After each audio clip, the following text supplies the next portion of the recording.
asteroid might come in one day, maybe 1,000 years from now, maybe 50.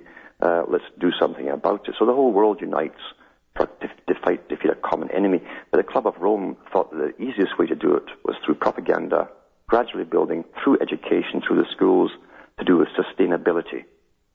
And that man was going to destroy the planet was the idea.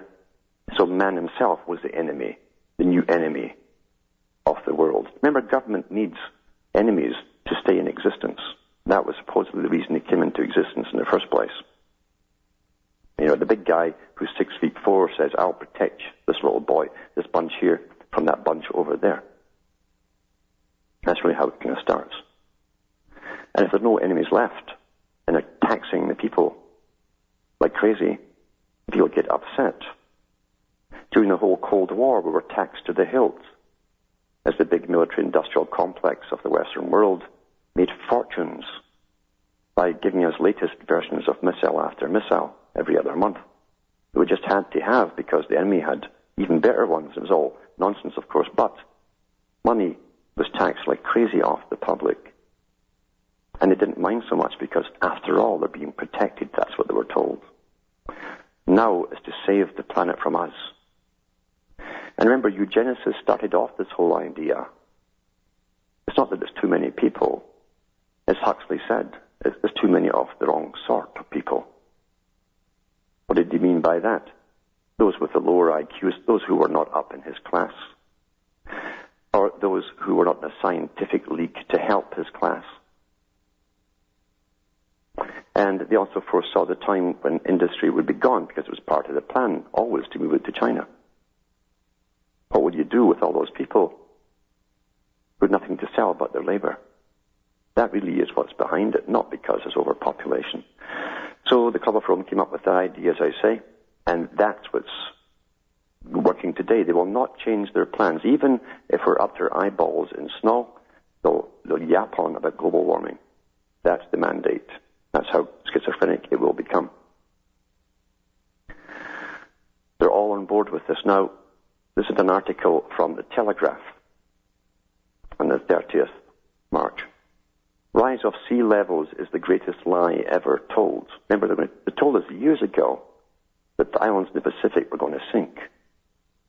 And by now, actually, they should be under 3 feet of water, if I remember right, from the United Nations and all that. This is by Christopher Booker, 28th of March, actually, 2009. It says, if one thing more than any other is used to justify proposals that the world must spend tens of trillions of dollars on combating global warming, it is the belief that we face a disastrous rise in sea levels, Antarctic and Greenland ice caps will melt, and we are told warming oceans will expand, and the result will be catastrophe.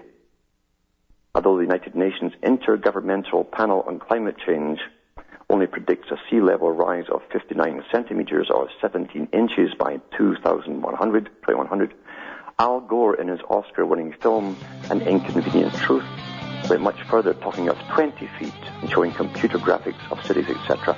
We'll be back with more. It's a very interesting article by a true expert. Back after these messages.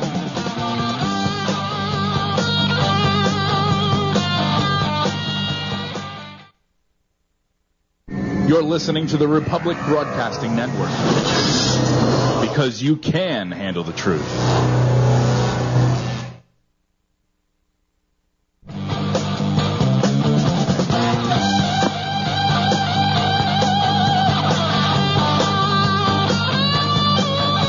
I am Alan Watt. This is Cutting Through the Matrix.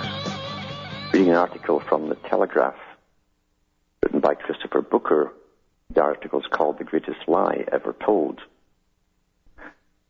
And he goes on to say the UN's Intergovernmental Panel on Climate Change, blah, blah, blah, predicts sea level rises of 17 inches by 2100. Al Gore in his Oscar-winning film An Inconvenient Truth went much further, talking of 20 feet and showing computer graphics of cities such as Shanghai and San Francisco half underwater. It's been in all the sci-fi movies too, isn't it? Predictive programming. We all know the graphics showing central London in similar plight as for tiny islands such as the Maldives and Tuvalu, as Prince Charles likes to tell us, and the Archbishop of Canterbury was again parting last week. They are due to vanish. In other words, they're all in on it. They're all on board. The pirates always get on board with the same nonsense. But he goes on to talk about a real expert, one who did the legwork and who worked for the big organizations at the top. He didn't just build computers. He went out to check himself. I mean, isn't it the most practical thing to do? He says, but if there's one scientist who knows more about sea levels than anyone else in the world, it is the Swedish geologist and physicist Niels Alex Morner, formerly chairman of the INQUA, International Commission on Sea Level Change. So he was a chairman. And the uncompromising verdict of Dr. Morner, who for 35 years has been using every known scientific method to study sea levels all over the globe, is that this talk about the sea rising is nothing but a colossal scare story. So they're using fear and nonsense to terrify us into compliance to do with sustainability and population reduction. And, of course, to fleece us out of trillions more of dollars. Perpetual slavery, in other words, to pay off debt you can't pay off. Despite fluctuations down as well as up, the sea is not rising, he says. It hasn't risen in 50 years. If there's any rise this century, it will not be more than 10 centimeters or 4 inches, with an uncertainty of plus or minus 10 centimeters. And quite apart from examining the hard evidence, he says the elementary laws of physics, latent heat needed to melt ice, tells us that the apocalypse conjured up by Al Gore and company could not possibly come about. The reason why Dr. Morner, formerly a Stockholm professor, is so certain that these claims about sea level are to rise is wrong is that they're all based on computer model predictions. They buy crisis computers and tell them, they build it in, we want these answers. Give us good graphics and stuff and scales and all that, because they like to show the public graphs since the days of Malthus. He says, whereas his findings are based on going into the field to observe what is actually happening in the real world. When running the International Commission on Sea Level Change, he launched a special project on the Maldives, whose leaders have for 20 years been calling for vast sums of international aid to stave off disaster. Of course, it's a great scam. 6 times he and his expert team visited the islands to confirm that the sea level has not risen for half a century. Before announcing his findings, he offered to show the inhabitants a film explaining why they had nothing to worry about. The government refused to let it be shown. Because there's so much money to gain if it went through, right? Heaven's a great con, isn't it? Similarly, in Tuvalu, where local leaders have been calling for the inhabitants to be evacuated for 20 years, the sea has, if anything, dropped in recent decades. The only evidence the scaremongers can cite is based on the fact that extracting groundwater for pineapple growing has allowed seawater to seep in to replace it. Meanwhile, Venice has been sinking rather than the Adriatic rising, says Dr. Morner. See, the facts don't suit. I mean, just go out and measure the things rather than stare at this silly little computer from the Crisis Creation Company. One of his most shocking discoveries was why the IPCC, that's a big panel paid by the UN, and there's all kinds on there, even janitors, has been able to show sea levels rising by 2.3 millimeters a year. Until 2003, even its own satellite-based evidence showed no upward trend.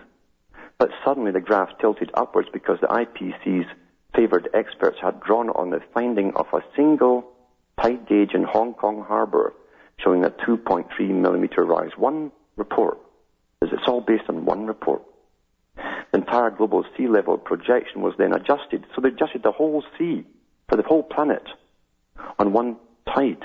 One incoming tide gauge in Hong Kong Harbor. That's what it's all based on. So they adjusted it upwards by a corrective factor, as they called it, of 2.3 millimeters, because the IPCC scientists admitted they needed to show a trend. That's their words. And so we thought we could change our behavior to suit this. Understand that? And become depopulated because of fraud. It's only fraud because it's an agenda, which we must believe in true Orwellian manner. True Orwellian. It's not good enough to tell them what they want to hear. We've got to believe it. So that's a very good article to read, and I'll put these links up. at the end of the